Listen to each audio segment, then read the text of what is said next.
I'd like to call the meeting to order, and may we start with the Pledge of Allegiance. I pledge allegiance to the flag of the United States of America and to the republic for which it stands, one nation, under God, indivisible, with liberty and justice for all. Thank you. It is my understanding that we have no residence requests, so I will dispense with the reading of our notice on that. So we'll jump right into finance. And this evening we have 5 contracts that are up for review and approval.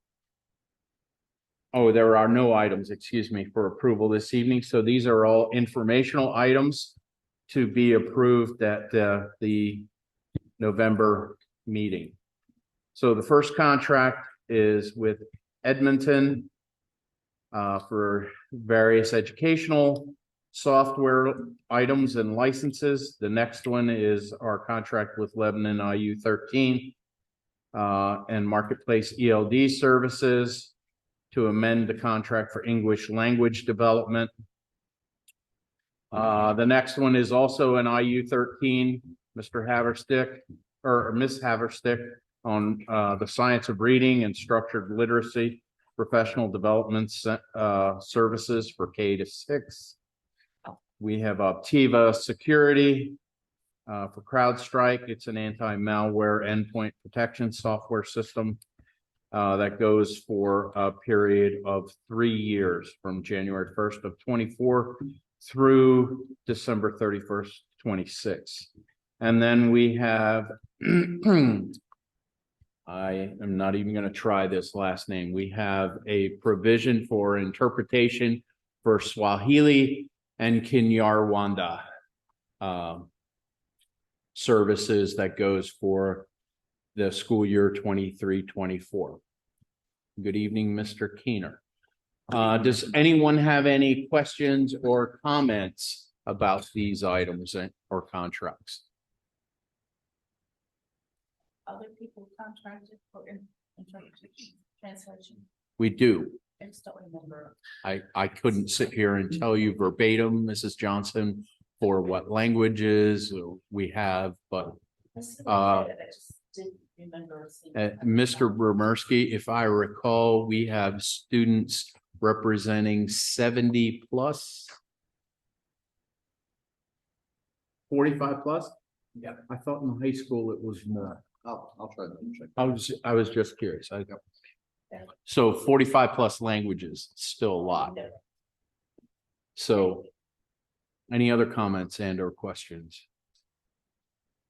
All right, that said, we will move on to item B, the end of the year financial budget update with Mrs. Hall. I just have one comment, and that is that to the best of my knowledge, the state has not completed all of the funding requirements for school districts, so it's hurry up and wait.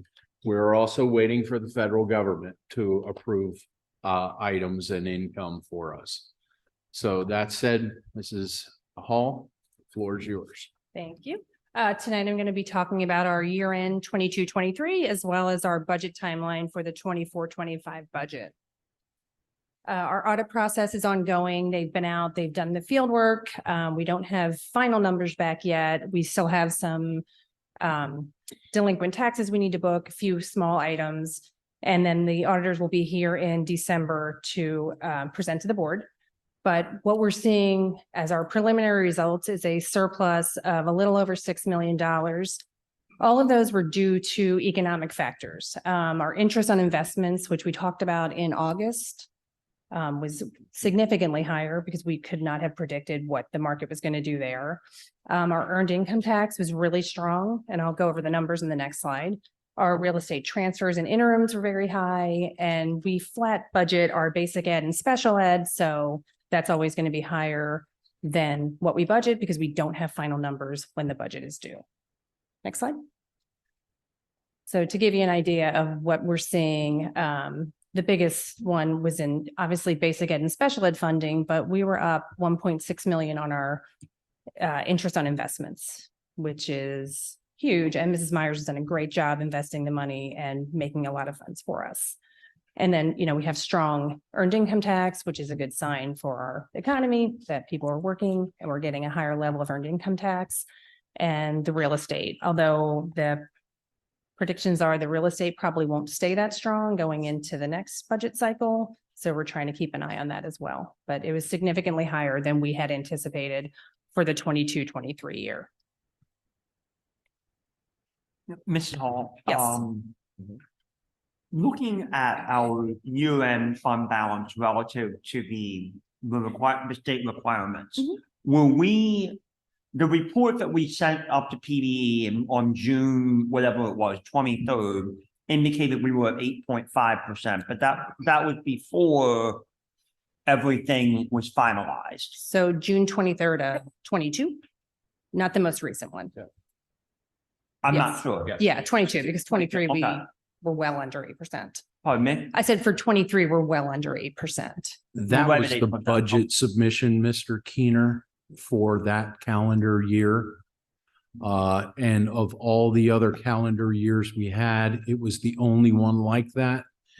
And I believe that basically it was done because the balances are calculated based on the ins and outs that are predicted. Right. And there was probably a step forgotten there at the end because of the transition out of Mr. Brooks and everything that was going on there. And we could have made an additional provision for capital reserves, I and we thought did that's what not. We had done. See, because I seem to remember there being conversations about this, and that we had decided that any excess amount over the 8% was going to go in the capital reserve. That is typically what happens. And Yeah. frankly, I was surprised when that was brought to our attention as well. And at year end, rest assured, we are always in compliance because we have the opportunity to make those entries to make sure that we are in compliance and and that things are moved to capital reserves or whatever else we may need to.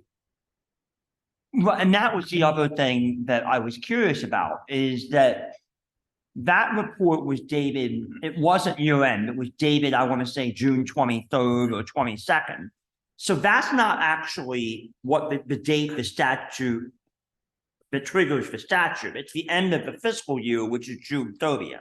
So if we subsequently made the capital reserve transfer between the June 23rd when the report was dated and June 30th, the end of the fiscal year, then we were in compliance that year as well, right? And remember what I clarified at the beginning, that document you're referring to was the budget for that fiscal period.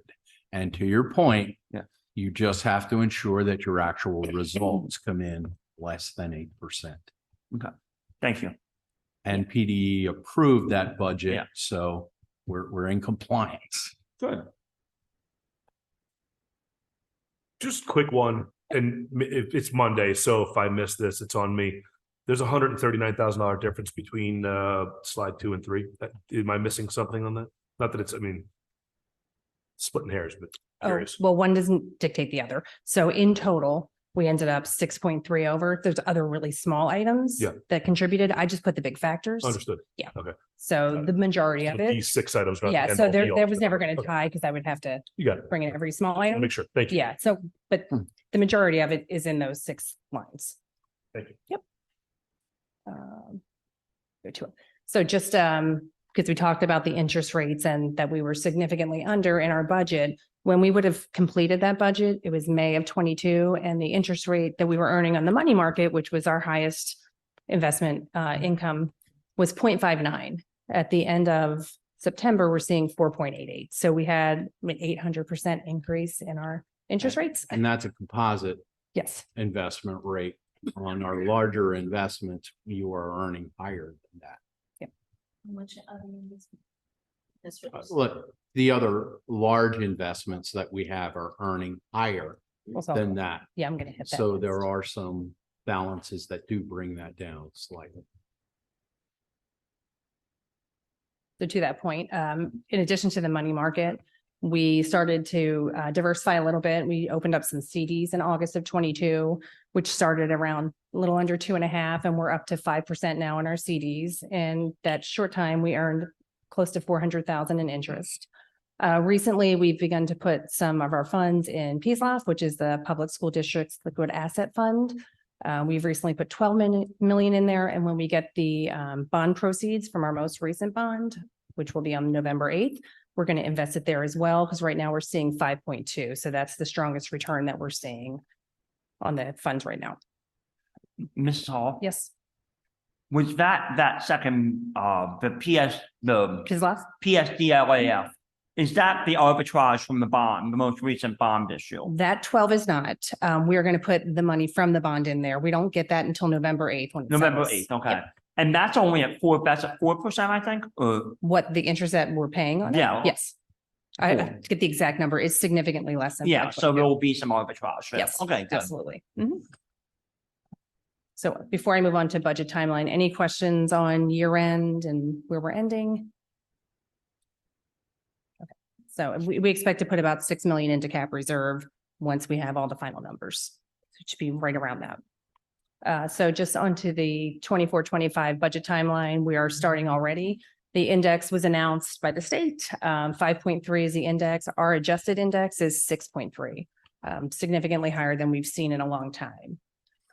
So that was done in September. In October, we finalized our healthcare premiums. We are seeing a little over 4% increase just to our medical. All of our other lines of coverage are flat.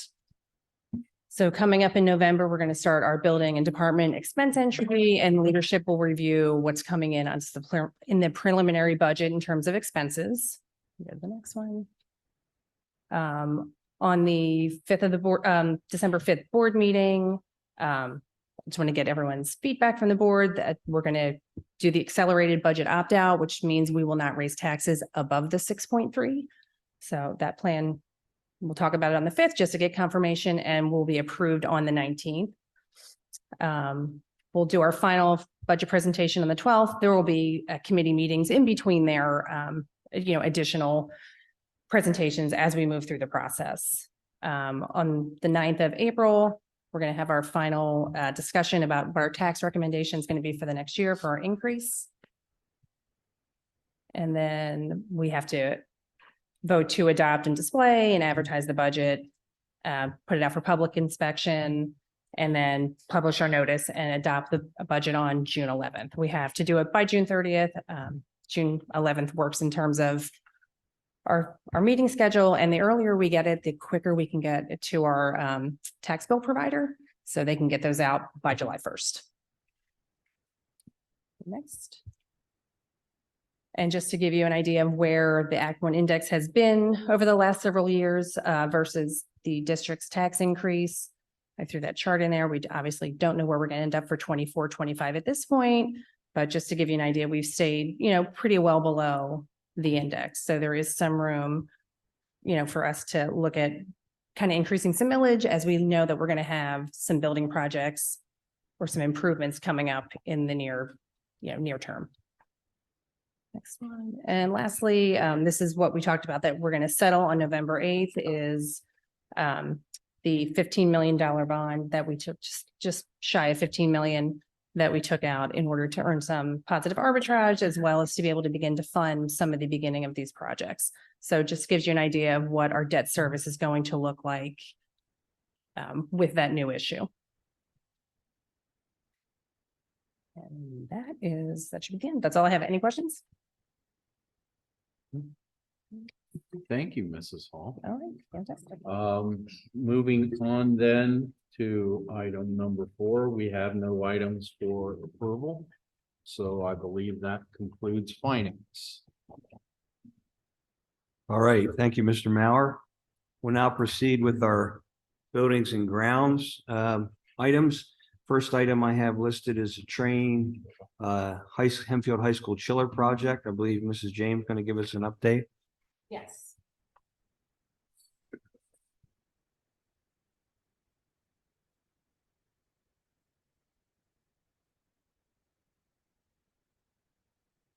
Okay, we good? Okay. So I wanted to bring to you this evening, we have one, it was found out during preventative maintenance work on our chillers at the high school that we have one of two of the chillers that is leaking refrigerant at this point. So we need to take care of that as soon as possible.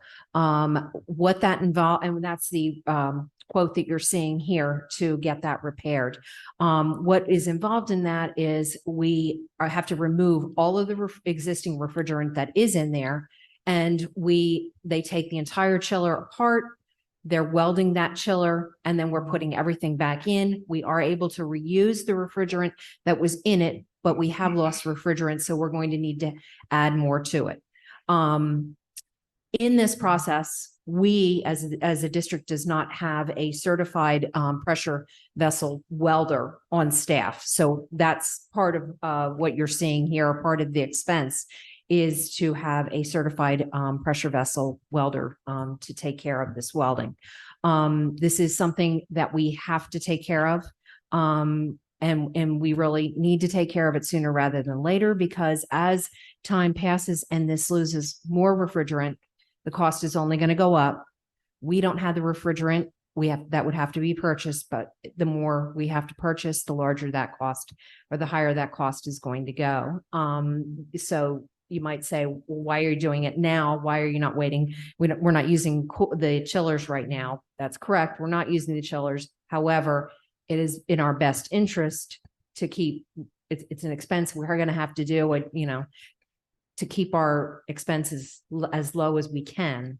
It's better to do it now rather than waiting until later. I don't know if anybody has any questions about that. What refrigerant is that? Is that 934A? I believe it is. I Okay, so believe it's it is, not yeah. the outdated refrigerant No, that costs no. enormous amounts. Mm-mm. Okay. But Any there is a lot of work involved to take everything apart, weld it, and then put everything back together. It's probably a week's worth of work. Okay. Any questions from any board members? I have just one, this is James.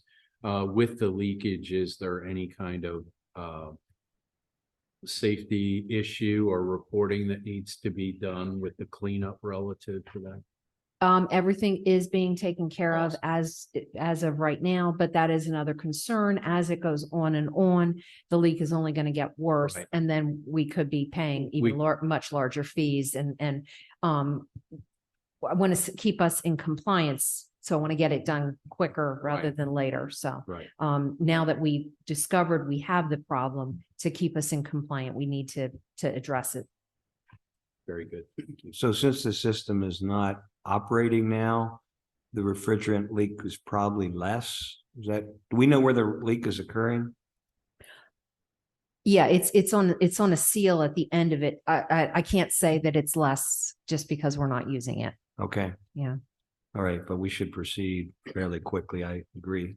Any questions, comments? Knowing that we had to replace some chillers, but these are, once we repair them, what's the life then? That's Don't know. that's a very good question. And it Should I would, retract it? Or- no, but it's one that I can't really answer because I can't tell what, if there's going to be other things that are going to go wrong with it. I just How old are these? probably 30 years old, Oh, okay. at least, Mhm. at least. That answers what I need to know. I assume it doesn't make sense to replace it. No, not given where we're at with the feasibility study and everything. No, repairing it just makes more sense. We would be spending, yes, yes, considerably amount more. So, and that would be something that would be hopefully going away with whatever we would decide to do. Yes. So that's total. Can you magnify that a little bit, Grant?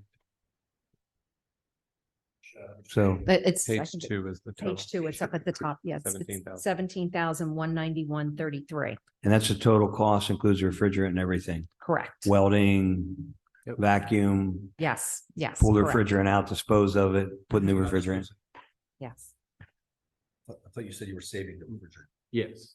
We are saving refrigerant, but we've lost some already. No, I understand, but he said Disposing of what. disposing, we're not disposing. No, I'm saying disposing, you can't just let that stuff go up in the atmosphere, so it's a costly thing, but 17,000 to keep things going until we know what we're gonna do with the high school is, I think, makes sense to proceed. Questions, comments? All right, next item is Mr. Graham's gonna talk about the Buchanan Gym sound system. And we'll give the time up to. Sure. So this is a project that my team actually brought to me. It's sort of a quality of life improvement over in the Buchanan Gym until we get to actual renovations. If you've been in the Buchanan Gym for any sort of events, you'll know that the sound in the gym itself is pretty awful. If you've ever looked up in the ceiling, those black orbs that are up there are the original speakers from the early 90s. The lack of air conditioning and everything has not been kind to everything in there. The cones are rotted, the wiring needs to be replaced. Overall, it's not a great sound system for events by any stretch. There's no PA audio in the lobby, so if there's any announcements made, you can't hear in the lobby. And it's really not functional for the PE classes that are in there as well. So in the course, excuse me, in the course of clearing some things out over in the high school, we came across a set of 14 PA speakers that were in storage that had been purchased from government surplus up in Harrisburg. These are specifically designed for large venues. We really don't have a current use for them. I didn't have a chance to reach out to Mr. Beerley, but I believe they were bought either for the gym or as a emergency spare set for events or in the pack, which at this point we don't really need. So with them sitting there, the proposal was made to replace the system in the gym, which would really only involve us buying some amps and some other equipment and put them into use for at least the period of time until the gym is fully renovated, but to dramatically improve the sound that's in there. So what we're asking for is basically to go ahead and purchase the equipment to replace the system in the gym and utilize those speakers that we already own. District staff would do the install and we would have a safety inspection come through there as well once we're done, because we are talking about rigging some things high up in the steel up there. All in all, we're looking at around $15,000 to reuse those speakers and purchase the new equipment that's needed. Just as a comparison, we did get some quotes back in 2020 to replace the entire system, speakers and all. At that time, it was about $33,000, which included labor, parts rental, lift rental, and installation. For this project, we would be looking at having our own staff do the install, and like I said, have it checked out afterwards for safety. That would provide audio in the lobby as well, and make it considerably more usable for PE classes that are in there. So question, how quickly can this be done? Will it be done for this winter for the basketball season? We probably would look, if you gave us the go ahead, we would probably look at trying to get it installed. I'm guessing over winter break, between Christmas and New Year's till we get everything in. There's gym classes in there, so it's a little bit difficult to work in there during the day. But I would guess probably over winter break, we would try and get everything in. Okay, What about, would you be able to work around the basketball tournaments? Potentially, yeah, we would have to work out all the scheduling at this point. I don't have a timeline worked out. It's really if we wanted to proceed with this at this point. questions? Justin, looks like you got one. Yeah, fundamentally, it's not a lot of money. However, part of me says that I don't think this was budgeted, correct? It was not, and this would be a And- capital project. So part of me feels like this is something that I realize may not be where it needs to be, but feels a little more like a want than a need. And I would encourage us to consider maybe waiting a year to do this project unless there's a fundamental problem with the current sound system, and only because that will give us a little more time to understand a little bit more about where we're headed with our overall facilities plan. And it's more about principle maybe than dollars. I realize $11,000 or $15,000 doesn't sound like a lot, but it's still dollars. It's like that cup of coffee every day times 365 days a year. It starts to add up. And the fact that it wasn't planned and budgeted gives me pause too. So those are just my thoughts. I'm fundamentally not going to sit here and oppose it if the rest of you feel like it's necessary, but I would suggest maybe we slow the roll on this, especially because we have a bigger plan in place, or a plan to have a bigger plan in place. I have a, Right. if we have, Go ahead. if we do build or renovate, I mean, we're talking 5 years down the road for completion, 3 to 5. 3 to 5 years. So I'm in support of doing this, I guess is the bottom line. Go ahead, Grant. I agree. I mean, Mr. Walker, I mean, generally, I'm in agreement that we need to be judicious about non-budgeted expenses, but this is a minimal amount of money. I commend the administration for the manner in which they have value engineered this to use current surplus stock. We're using our own staff. I mean, the basketball games that I go to, the events I go in there, the sound is not great. It sounds remarkable, like I remember in the 1980s and 1990s, and that to me, this is an easy lift. There's nothing to say that we couldn't incorporate these into some future renovations, so I'm perfectly fine with moving forward. I would be prepared to make a motion to approve this expense so that the administration may proceed, and I will make that motion. Dylan, you're a sports guy. I mean, I've been to a few basketball games. It seems like it's muffled and hard to understand the speaker. It's actually embarrassing. I've been in many gyms all through the district. Our sound system is embarrassing. It's actually a joke. That and our stadium sound system are both embarrassing. You can't even understand the names being called over the speakers.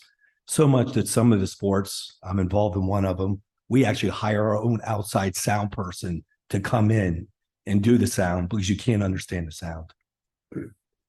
Also, I think that this is not part of this meeting, but I don't think we should be dismissing Buchanan Gym as being part of our complete renovation.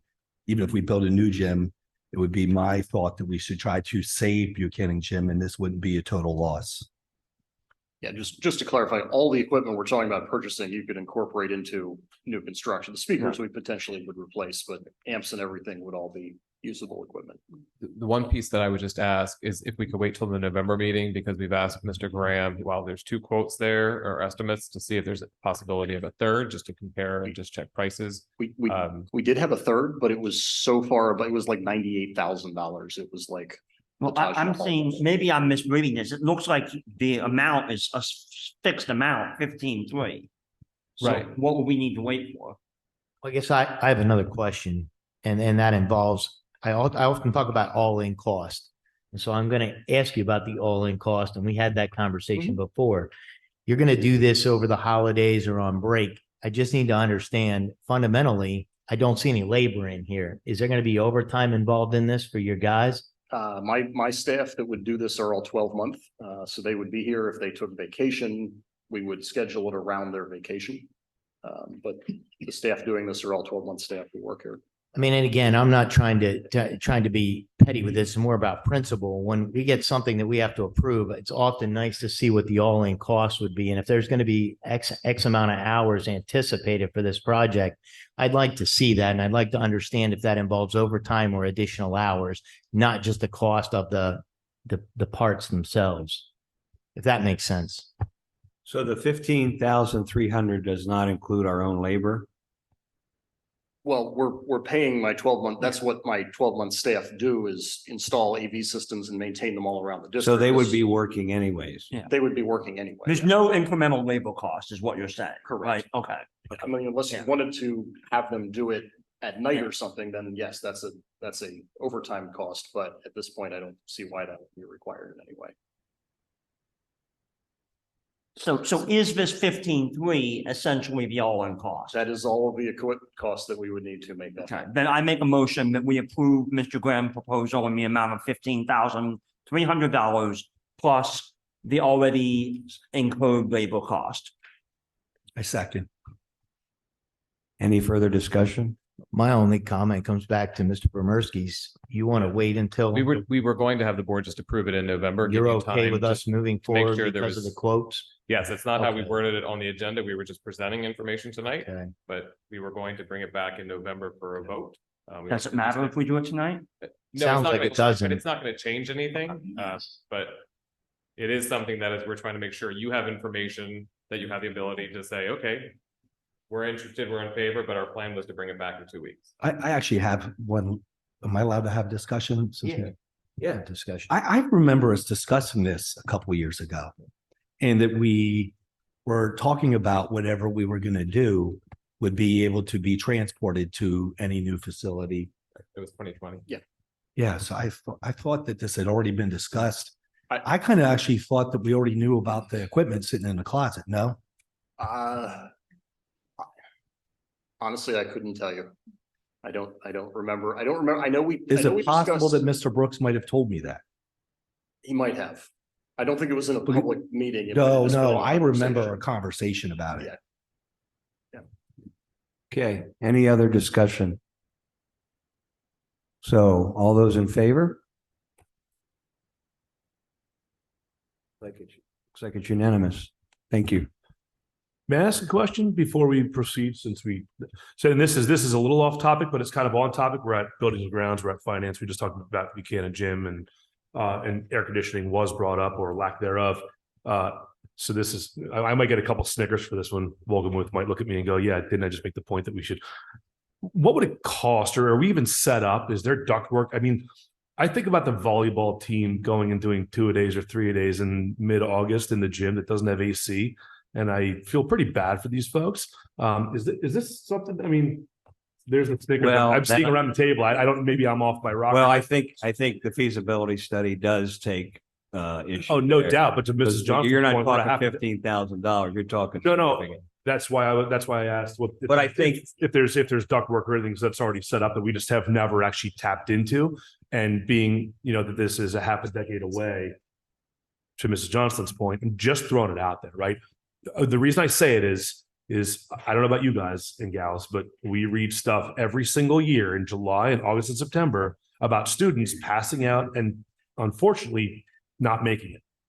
And not that I'm saying that this is going to happen, but I don't know. That's why I'm asking. I'm not saying we need to build an entirely new HVAC system just for Buchanan Gym today, knowing that we might be going down a different road 5 years from now. What I'm saying, all I'm asking is, are we set up in a way to go ahead and take care of this or address it today, so that something else doesn't happen that's dire? That's all I'm asking.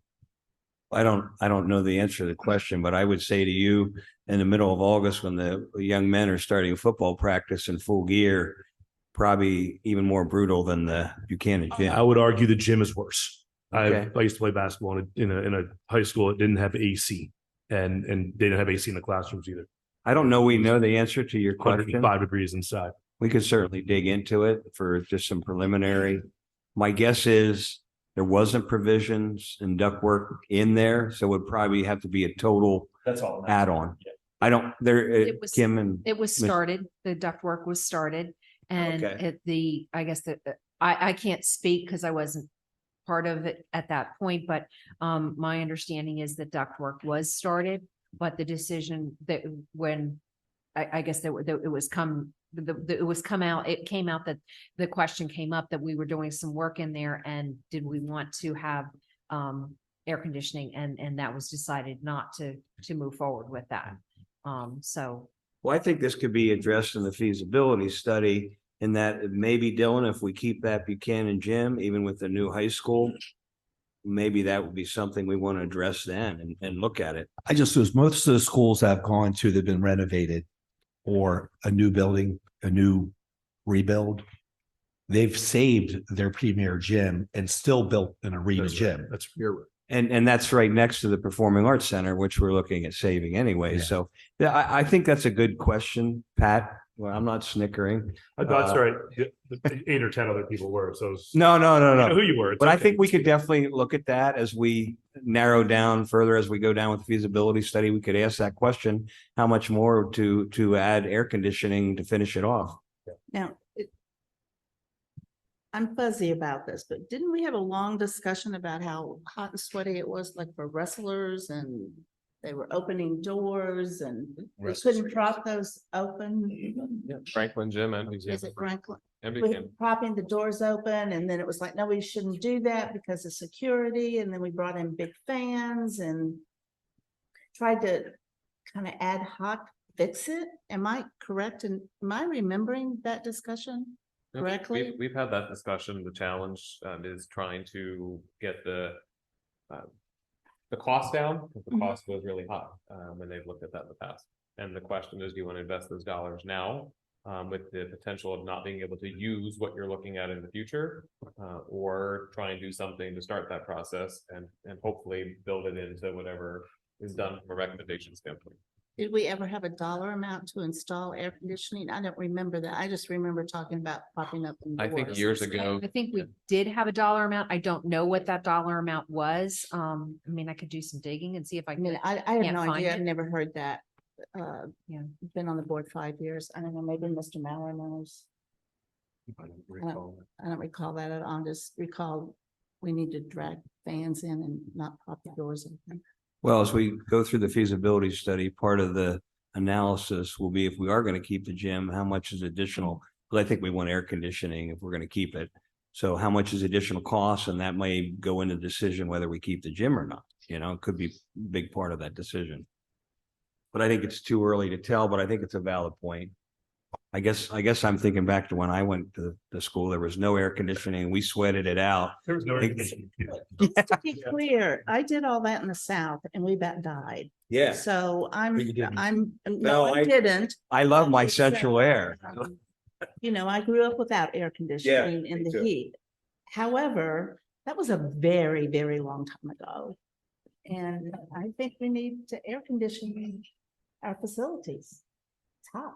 Well, my one, just before we moved to F and M, my one daughter graduated and we were rained out and we had to sit in the gym for her graduation.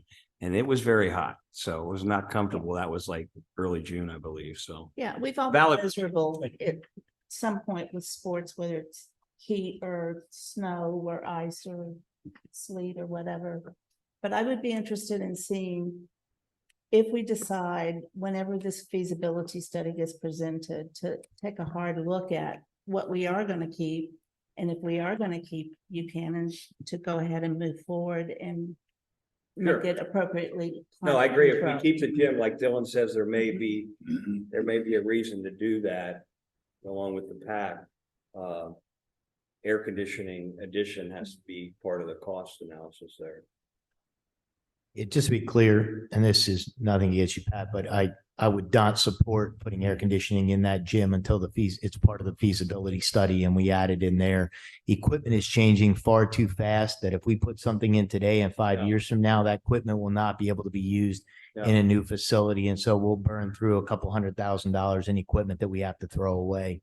I would encourage us, if we're really that concerned about the heat with a few days that we're going to need air conditioning, there are portable units you can get. If we're really that concerned about it, I would rather spend the money on a portable unit for a month or two out of the year than to spend hundreds of thousands of dollars to fundamentally add air conditioning into that building without the feasibility study. So there are alternatives there. I'm not suggesting we should do that, but I think that would be a better option if we're feeling that compelled that it's too hot and we can't manage it. All fair, all fair. I just wanted to bring it to the table for discussion. I think it's worthwhile. And I agree, Justin, there. We're not advocating adding that if the gym's not going to be kept. Any other discussion? I think we have one other action item. We need a motion to approve the approval of the train contract with refrigerant. Can I have a motion for that? So moved. Second? I'll second it, but I think there was one more. Feasibility study. There's a feasibility study. Oh, I'm sorry. I apologize. Go ahead, Karen. I missed that little. Point of item order, there. Mr. Chair. What's that? We now have a. Let's start the and a motion. second. Go ahead, Let's do the just motion. We'll vote. come back to Karen. What? We'll go ahead and do the motion Yeah, and come back to Karen. Yeah. I'll second the motion. Any discussion? I think we've already had it on any further discussion on the refrigerant for the chiller. All those in favor? Okay, unanimous. Okay, Mrs. Hall, my apologies. You were going to give us a brief update of feasibility study. So as you know, we were planning to have Breslin here to present tonight. While there has been some progress made, it's not to the point where we're comfortable with it yet. We're still having it vetted for completeness and for a lot of the cost items. So we are anticipating that they will be here on November 14th. Was that the 14th? Yeah, to present at that point. Very good. All right. Let's see. There's no new business. Upcoming meetings. The next meeting will be November 28th. And the December meeting will be December 19th. Any other comments for this meeting? I need a motion to adjourn. So moved. I'll Okay. second it. Second, motion, meeting adjourned. Hit the gavel.